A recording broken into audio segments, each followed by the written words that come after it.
تاریخ گواہ ہے، جب بھی اللہ کی زمین پہ کسی انسان نے تکبر کیا یا ظلم کیا تو اللہ نے اسے نشان عبرت بنا دیا۔ تو ویسے ہی حضرت موسیٰ علیہ السلام کے زمانے میں قوم قبط و املک سے جو مصر کا بادشاہ بنا، جس کا نام ولید بن مصعب بن رعام تھا، جس کو پوری دنیا فرعون کے نام سے یاد کرتی ہے، وہ انسانوں پہ ظلم کرتا تھا اور جو لوگ غریب تھے ان کا حق کھاتا، اور جو انسان اس کا غلام نہیں بنتا تھا اس کو قتل کر دیتا تھا۔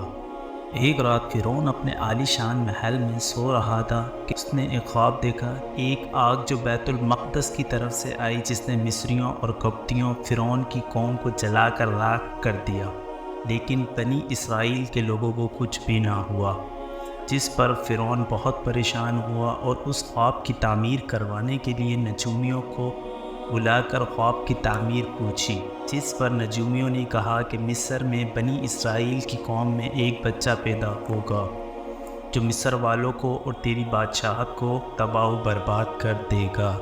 خواب کی تعبیر سن کر فرعون غصے سے آگ بگولا ہو گیا، جس پر فرعون نے حکم جاری کر دیا کہ بنی اسرائیل میں جو بھی نومولود بچہ پیدا ہو، اس بچے کو اسی وقت قتل کر دیا جائے۔ فرعون کے حکم پر فوراً کام شروع کر دیا گیا، لیکن کافی دیر تک یہ ترکیب نہ چل سکی، کیونکہ اس وقت فرعون کے وزیروں اور مشیروں نے فرعون سے کہا کہ اگر اس طرح بچوں کو قتل کر دیا جاتا رہے گا تو نسلیں ختم ہو جائیں گی، جس پر فرعون نے جواب دیا کہ پھر 1 سال بچوں کو قتل کر دیا جائے اور 1 سال چھوڑ دیا جائے۔ پھر یہ سلسلہ جاری ہوا۔ معزز خواتین و حضرات، اللہ تعالیٰ کا کرنا یہ ہوا کہ حضرت موسیٰ علیہ السلام کی پیدائش بھی اسی سال ہوتی ہے جس سال بچوں کو قتل کر دیا جاتا تھا۔ جب حضرت موسیٰ علیہ السلام کی پیدائش ہوئی تو آپ کی والدہ بہت پریشان اور ڈری ہوئی تھی۔ پھر اللہ پاک نے حضرت موسیٰ علیہ السلام کی ماں کو حکم دیا کہ اسے دودھ پلاؤ اور جب کوئی خطرہ دیکھو تو اس کو دریا میں ڈال دو۔ اللہ کے حکم کی تعمیل کرتے ہوئے حضرت موسیٰ علیہ السلام کی ماں نے انہیں چند روز دودھ پلایا۔ اس عرصے کے دوران حضرت موسیٰ علیہ السلام 3 ماہ کے ہو گئے۔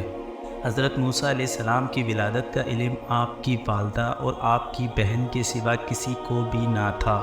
جب 3 ماہ کا عرصہ گزر گیا تو حضرت موسیٰ علیہ السلام کی والدہ کو خطرہ محسوس ہوا۔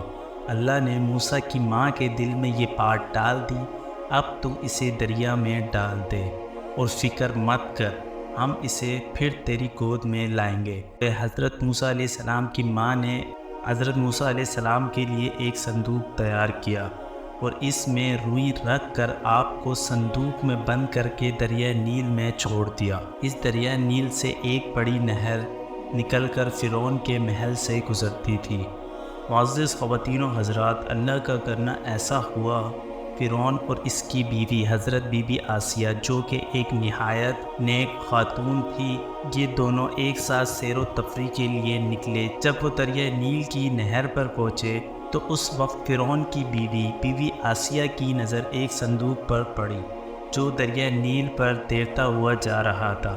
معزز خواتین و حضرات، ہم آپ کو بتاتے چلیں کہ فرعون کا اصل نام ولید بن معصب بن ریان تھا، جو کہ ایک بڑا ظالم اور سرکش بادشاہ گزرا۔ اس وقت مصر کے بادشاہوں کو فرعون کہا جاتا تھا۔ بی بی آسیہ نے فرعون کو مخاطب کر کے کہا، اس صندوق کے اندر کیا ہے؟ یہ سن کر فرعون نے اپنے وزیر کو فوراً صندوق کو نکالنے کا حکم دیا، جس پر فرعون کے وزیر نے حکم کی تعمیل کرتے ہوئے اس صندوق کو باہر نکالا۔ جب اس صندوق کو کھولا گیا تو اس میں ایک حسین و جمال بچہ نظر آیا۔ یہ دیکھ کر فرعون کو فوراً اپنا خواب یاد آیا کہ جو اس نے اپنی سلطنت کے بارے میں دیکھا تھا کہ بنی اسرائیل میں کوئی بچہ پیدا ہوگا جو بڑا ہو کر میری بادشاہی ختم کر دے گا، جس پر فرعون نے اپنے مشیروں اور وزیروں کو اس بچے کو فوراً قتل کرنے کا حکم دیا، جس پر بی بی آسیہ نے منع فرمایا اور کہنے لگی کہ ہمارے ہاں کوئی بچہ نہیں ہے، بس اس کی ہم پرورش کریں گے۔ اور بی بی آسیہ فرعون سے کہنے لگی، یہ بچہ میری آنکھ کا تارا ہے اور تجھے جس بچے سے خطرہ ہے وہ تو اسی ملک کا بنی اسرائیل کا بچہ بتایا گیا ہے، یہ بچہ تو دریا میں بہتا ہوا پتہ نہیں کہاں سے آیا ہے، اگر تجھے پھر بھی اس بچے پر شک ہے تو اس کو آزما لے کہ اس بچے کے بائیں طرف سے پانی رکھ دے اور دائیں طرف سے چلتے ہوئے آگ کے کوئلے رکھ دے۔ اگر یہ بچہ بڑا ہو کر تیری سلطنت کو نقصان پہنچائے گا تو یہ بچہ ضرور ہوشیار ہوگا۔ اگر یہ ہوشیار ہوگا تو یہ ضرور اپنے ہاتھ کو پانی کی طرف موڑ دے گا، اگر نہیں تو یہ اپنے ہاتھ کو آگ کی طرف کر دے گا۔ اگر یہ بچہ اپنے ہاتھ کو آگ کی طرف موڑ دے گا تو تب ممکن ہی نہیں کہ یہ بچہ بڑا ہو کر تیری سلطنت کو کوئی نقصان پہنچائے گا۔ حضرت بی بی آسیہ کی بات سن کر اور ان کا کہنا مان کر فرعون نے اپنے وزیروں اور مشیروں کو ایسا کرنے کا حکم جاری کیا۔ پھر حضرت موسیٰ علیہ السلام کی ایک طرف پانی اور دوسری طرف آگ کو رکھ دیا گیا۔ جب حضرت موسیٰ علیہ السلام اپنے ہاتھ کو پانی کی طرف بڑھانے لگے تو فوراً اللہ تعالیٰ نے حضرت جبریل علیہ السلام کو حکم فرمایا کہ فوراً جا کر حضرت موسیٰ کے ہاتھ کو آگ کی طرف کر دو، تاکہ فرعون کو یہ معلوم نہ ہو سکے کہ واقع میں یہی وہ بچہ ہے جو میری سلطنت کو ختم کر دے گا۔ اس طرح اللہ تعالیٰ نے حضرت موسیٰ علیہ السلام کی فرعون سے حفاظت فرمائی۔ معزز خواتین و حضرات، اور یوں حضرت موسیٰ علیہ السلام کی پرورش فرعون کے گھر میں ہونا شروع ہو گئی۔ پھر فرعون نے آپ کو دودھ پلانے کے لیے دائیاں بلائیں، مگر حضرت موسیٰ علیہ السلام کسی بھی دائی کا دودھ نہ پیتے۔ اب فرعون کو یہ فکر ہونے لگی کہ اس بچے کو دودھ پلانے کے لیے ایسی دائی ملے جو اس بچے کو دودھ پلائے، اور ادھر حضرت موسیٰ علیہ السلام کی ماں اپنے بچے کی جدائی میں بے قرار تھی، اور موسیٰ کی بہن جس کا نام مریم تھا وہ آپ کے تجسس کرنے اور تلاش کرنے کہ صندوق کہاں پہنچا اور آپ کس کے ہاتھ آئے، وہ آپ کی تلاش میں تھی۔ جب آپ کی بہن کو یہ پتہ چلا کہ آپ فرعون کے محل میں ہیں اور کسی دائی کا دودھ نہیں پی رہے، تو حضرت موسیٰ علیہ السلام کی بہن محل میں جا پہنچی۔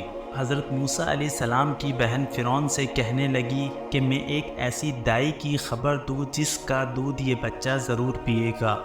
پھر فرعون نے کہا ہاں ضرور، ایسی دائی کو لاؤ۔ پھر آپ کی بہن گھر سے اپنی ماں کو بلا لائی۔ یوں پھر حضرت موسیٰ علیہ السلام نے پھر اپنی ماں کا دودھ پیا، اور اسی کے ساتھ اللہ پاک نے اپنا وعدہ بھی پورا کر دیا جو آپ کی ماں سے کیا تھا، ہم اس کو تمہاری گود میں دوبارہ لائیں گے۔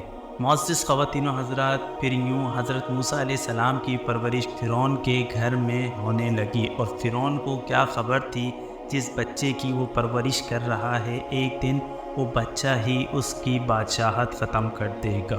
تو معزز خواتین و حضرات، یہ تھی ہماری آج کی ویڈیو۔ اگر آپ لوگوں کو یہ ویڈیو پسند آئی تو ہمارے چینل وکی ٹی وی کو سبسکرائب کریں، ہماری اس ویڈیو کو لائک کریں، شیئر کریں، اور کمنٹس میں ضرور بتائیے گا اگر آپ کو اس کا نیکسٹ پارٹ چاہیے تو ہم وہ بھی آپ کے لیے لائیں گے۔ جب تک آپ میں دے اجازت، ہم ملتے ہیں آپ سے نیکسٹ ویڈیو میں۔ اللہ حافظ۔